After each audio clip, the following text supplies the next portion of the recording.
بسم اللہ الرحمن الرحیم۔ السلام علیکم۔ آج کا چھوٹا سا وظیفہ، آپ کی طرف بھاگتا ہوا رزق آئے گا۔ جن کے ہاں رزق کی کمی ہے یہ ان کے لیے ہے۔ حضور اکرم صلی اللہ علیہ وآلہ وسلم کا فرمان عالی شان ہے کہ جو بندہ مجھ پر ایک بار درود پاک پڑھتا ہے تو اللہ تعالیٰ اس پر 10 رحمتیں نازل فرماتا ہے اور اس کے 10 درجات بھی بلند فرما دیتا ہے۔ آپ کے لیے ایک چھوٹا سا عمل لے کر آئی ہوں۔ ایک چھوٹی سی تسبیح کا عمل ہے۔ اللہ تعالیٰ اس عمل کی برکت سے آپ کی تمام پریشانیوں کو ختم کر دے گا۔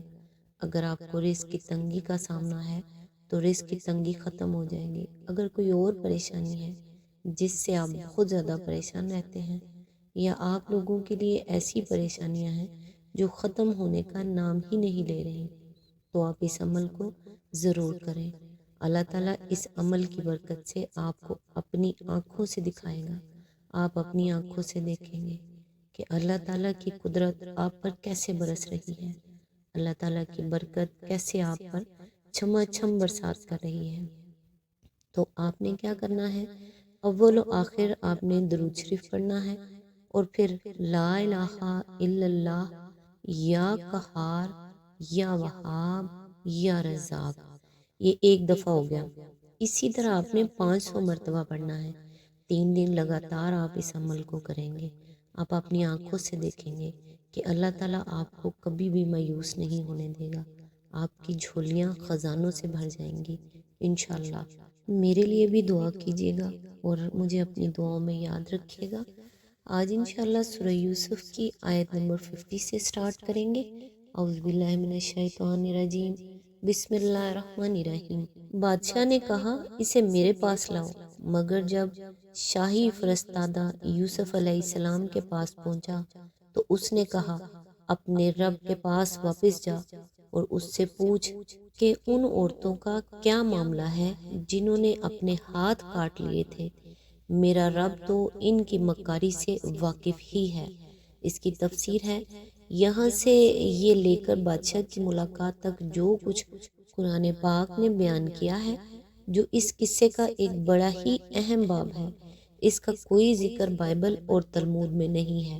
بائبل کا بیان ہے کہ بادشاہ کی طلبی پر حضرت یوسف علیہ السلام فوراً چلنے کے لیے تیار ہو گئے، حجامت بنوائی، کپڑے بدلے اور دربار میں جا حاضر ہوئے۔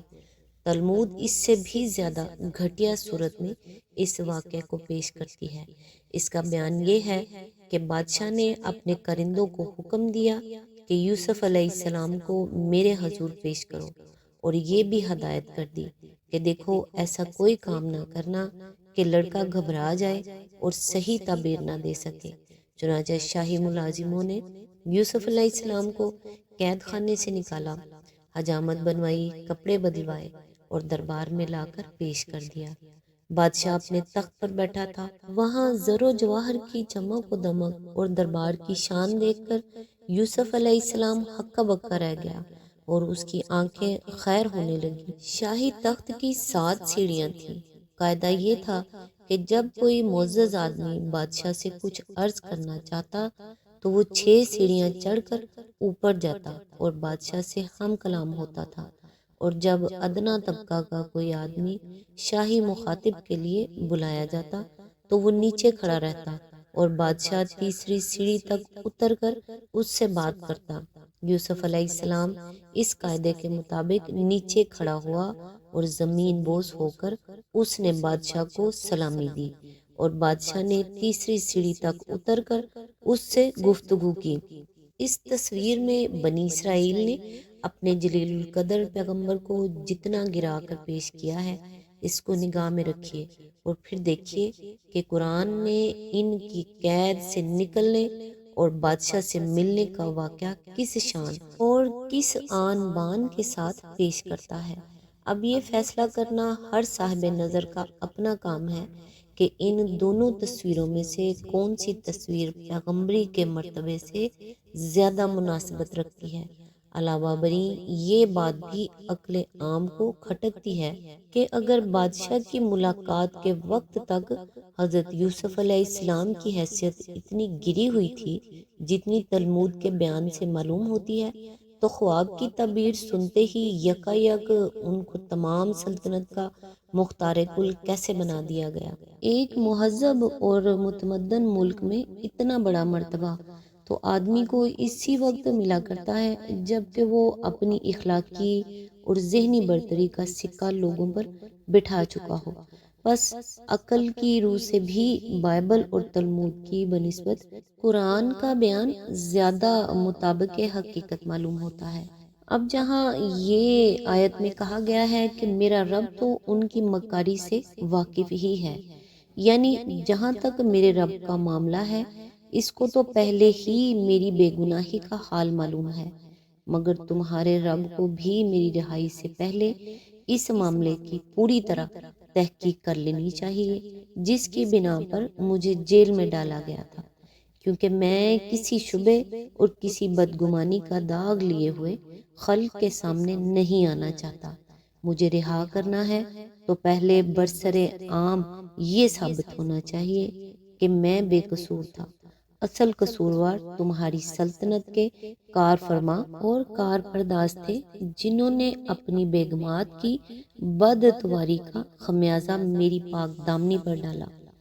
اس مطالبے کو حضرت یوسف علیہ السلام جن الفاظ میں پیش کرتے ہیں ان سے صاف ظاہر ہوتا ہے کہ شاہ مصر اس پورے واقعے سے پہلے ہی واقف تھا جو بیگم عزیز کی دعوت کے موقع پر پیش آیا تھا، بلکہ وہ ایسا مشہور واقعہ تھا کہ اس کی طرف صرف ایک اشارہ ہی کافی تھا۔ پھر اس مطالبے میں حضرت یوسف علیہ السلام عزیز مصر کی بیوی کو چھوڑ کر صرف ہاتھ کاٹنے والی عورتوں کے ذکر پر اکتفا فرماتے ہیں۔ یہ ان کی انتہائی شرافت نفس کا ایک اور ثبوت ہے۔ اس عورت نے ان کے ساتھ خواہ کتنی ہی برائی کی ہو مگر پھر بھی اس کا شوہر ان کا محسن تھا، اس لیے انہوں نے نہ چاہا کہ اس کے ناموس پر خود کوئی حرف لائیں۔ آیت نمبر 51۔ اس پر بادشاہ نے ان عورتوں سے دریافت کیا، تمہارا کیا تجربہ ہے اس وقت کا جب تم نے یوسف کو رجھانے کی کوشش کی تھی؟ سب نے یک زبان ہو کر کہا، حاشا للہ، ہم نے تو اس میں بدی کا شائبہ تک نہ پایا۔ عزیز کی بیوی بول اٹھی، اب حق کھل چکا ہے، وہ میں ہی تھی جس نے اس کو پھسلانے کی کوشش کی تھی، بے شک وہ بالکل سچا ہے۔ اس کی تفسیر ہے، ممکن ہے کہ شاہی محل میں ان تمام خواتین کو جمع کر کے یہ شہادت لی گئی ہو، اور یہ بھی ممکن ہے کہ بادشاہ نے کسی معتمد خاص کو بھیج کر فردن فردن ان سے دریافت کرایا ہو۔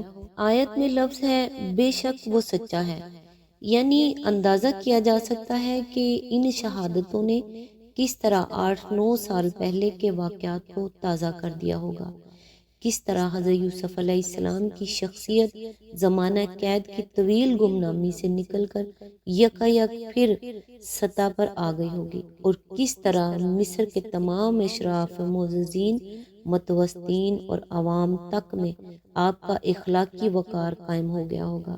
اوپر بائبل اور تلمود کے حوالے سے یہ بات گزر چکی ہے کہ بادشاہ نے اعلان عام کر کے تمام مملکت کے دانش مندوں اور علماء اور پیروں کو جمع کیا تھا، اور وہ سب اس کے خواب کا مطلب بیان کرنے سے عاجز ہو چکے تھے۔ اس کے بعد حضرت یوسف علیہ السلام نے اس کا مطلب یہ بتایا۔ اس واقعے کی بنا پر پہلے ہی سے سارے ملک کی نگاہیں آپ کی ذات پر مرتکز ہو چکی ہوں گی۔